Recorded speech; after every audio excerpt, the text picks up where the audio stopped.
Goedenavond, het is zondag 9 februari en u kijkt naar een overzicht van het Zeeuwse nieuws. Met windstoten tot 130 km per uur en mogelijk harder raast de eerste storm van dit jaar over Zeeland. En dat zorgt voor overlast en schade. Zo komen er bij de brandweer veel meldingen binnen van omgewaaide bomen of schades aan daken. De Westerschelde-ferry ging halverwege de middag uit de vaart vanwege de harde wind en hoge golven. En ook de Oosterschelde-kering werd grotendeels afgesloten voor het verkeer en is vanavond voor al het verkeer dicht. En de Zeeuwse sportvelden bleven akelig leeg, want de sportbonden hebben nagenoeg alle wedstrijden voor vandaag afgelast. Maar ondanks code oranje trok de storm ook veel bekijks. Mooie hoge golven, die zien we bij ons in Lochem niet. Nee, ja, daar heb je weer andere dingen, maar wat trekt u zo aan om hier naar de golven te gaan kijken? De sensatie, elke keer een ander beeld van de golven en het water. Ik ben Vlissinger, dus als er een beetje storm is, dan wil ik even wat van de zee zien. Dat wil ik even meemaken. Van oorsprong een Zeeuw, dus als het dit weer is, dan moet je even terugkomen en even kijken hoe het tekeer gaat. Gedachteloos naar de horizon kijken. Nou ja, wel zorgen dat je overeind blijft, dus dat is de enige gedachte. Naar verwachting neemt de wind in de loop van de nacht in kracht af, maar blijft het nog steken tot woensdag onstuimig. Ze wilden wind en die hebben ze ook gekregen. Sterker nog, de wind gaat straks zo hard waaien dat ze 2 uur eerder gestart zijn.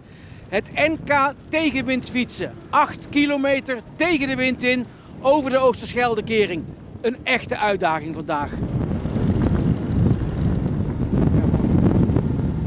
Ja, dat is ongelooflijk zwaar. Ik heb als wielrenner best wel vaak de Pijlerdam gedaan. De laatste keer in de voorbereiding op de kustmarathon, toen waaide het ook hard. Maar zo hard heb ik het nog nooit meegemaakt. Maar ja, nee, prachtig. Dit zijn echt Zeeuwse krachten. Het was wel een stuk zwaarder dan vorig jaar. Vooral van kilometer 5 tot 6 stond hij echt recht op je gezicht. Toen zag je iedereen wel een beetje stilvallen, maar voor de rest het ging goed. Ja, ik ben over de finish, vraag niet hoe. Dit is echt pal tegen, echt zo zwaar, zoveel afgezien. Veel zwaarder dan de vorige keer. De wind recht op kop. Echt, je kan je ook niet achter die pijlers verschuilen. Het was echt veel zwaarder dan de vorige keer. De heren studenten dachten, dat doen we eventjes, maar wat hebben jullie onderweg gezien? Dat viel niet mee, hè? Nee. We hebben goed geslapen gisteren vannacht, 0,0 biertje gedronken. Het gaat helemaal goed zo. Toch een beetje pips, hoor. Nou ja, vind je het heel gek? Het is 8,5 kilometer. Volgens mij gaat het vanavond nog erger, of vanmiddag, dus dan gaan we nog een keertje. Want we willen wel de full body experience natuurlijk, hè.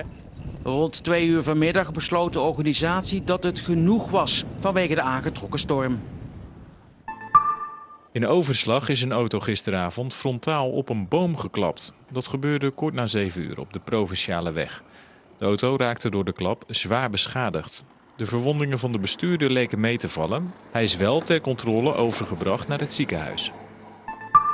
Nou, de Zeeuwse Pioniersprijs is gewonnen door Mietles.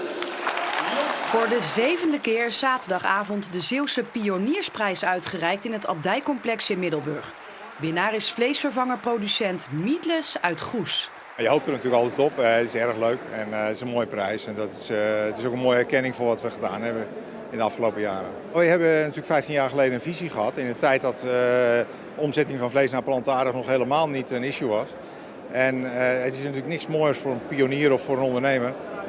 Als om te zien dat je na 15 jaar dat die visie uitkomt en dat daar een echt bedrijf uit voortkomt. Dus dat vind ik wel een mooie beloning om dan ook die erkenning van buiten te krijgen. Ja. Met 52% van de stemmen ging de publieksprijs naar Rem van den Bos met zijn project.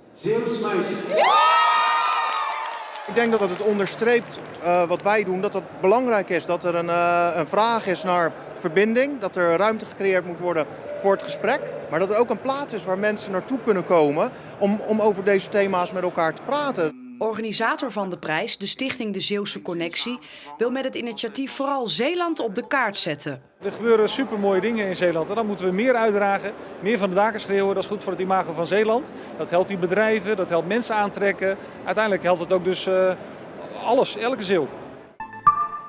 Zwift, spelend in de donkere uitshirts, moest winnen om mee te blijven doen om het kampioenschap. Maar tegenstander GKV laat Zwift van meet af aan merken dat de winst in Gorinchem niet is te halen. Er wordt fysiek stevig gespeeld om Zwift niet in de wedstrijd te laten komen. Zoals hier met Stefan de Boer. Veel strafworpen in de beginfase. En Swift mag aanleggen via Dylan Gillissen. Daar staat het nog 7-6. Maar al in de eerste helft loopt GKV weg bij Swift, dat een moeilijke wedstrijd speelt. GKV, Nienke van der Weijden brengt het verschil op 5 punten, 15-10. En ook in de tweede helft kan Swift de tij niet keren. Blijft op ruime achterstand, ondanks de vele wissels. Aisha Zuidweg is in de ploeg gekomen. Scoort hier voor Swift 26-22. Maar Swift kan maar niet aansluiten bij GKV. Verliest de topper met 29-23. En heeft de race om het kampioenschap niet meer in eigen hand. Nederland werd vandaag beïnvloed door de zuidwesterstorm Kira. En dat zorgde later in de ochtend op de Westerschelde al voor een stormachtige zuidwester, windkracht 8. En het aan boord brengen van de loods in deze windsnelheden is natuurlijk dan best een uitdaging. Of wat dacht u van zo snel mogelijk fietsen tegen de wind in? Dit was vandaag echt doortrappen tijdens het Nederlands kampioenschap tegenwindfietsen op de Oosterscheldekering. De zuidwesterstorm kan vanavond nog voor zeer zware windstoten zorgen tot circa 120 km per uur. En tevens is er vanavond kans op onweer.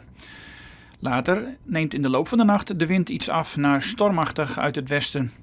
Morgen hebben we te maken met enkele buien, maar ook geregeld perioden met zon. En de temperatuur ligt dan rond 9 à 10 graden met een harde tot stormachtige westenwind en windstoten tot 100 km per uur. Op dinsdag en woensdag wordt het allemaal weer wat rustiger. Dan krijgen we geleidelijk minder buien en meer zon. De temperatuur doet een stapje terug, die komt te liggen rond 8 graden. En de westenwind is op dinsdag eerst nog hard, windkracht 7, maar neemt geleidelijk verder af naar windkracht 5 uit het zuidwesten op donderdag. En tot zover. Hierna komen de collega's van de sport nog met Omroep Zeeland Sport. Veel plezier daarbij en nog een fijne avond.